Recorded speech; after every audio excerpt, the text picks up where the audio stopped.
Hi, today I will show you how to easily remove and put back Skullcandy Hesh 3 headphone AirPod cushions. The new replacement AirPod cushions come in a wide range of colors.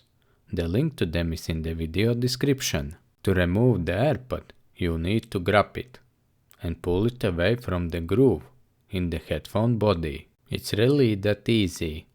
Do the same with the other AirPod. They can be easily put back in place using this little hole.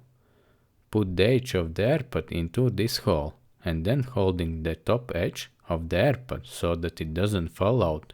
Rotate the AirPod until it's in place. Finally, you can use your fingers to help pull the edge of the AirPod inside the groove of the headphone body.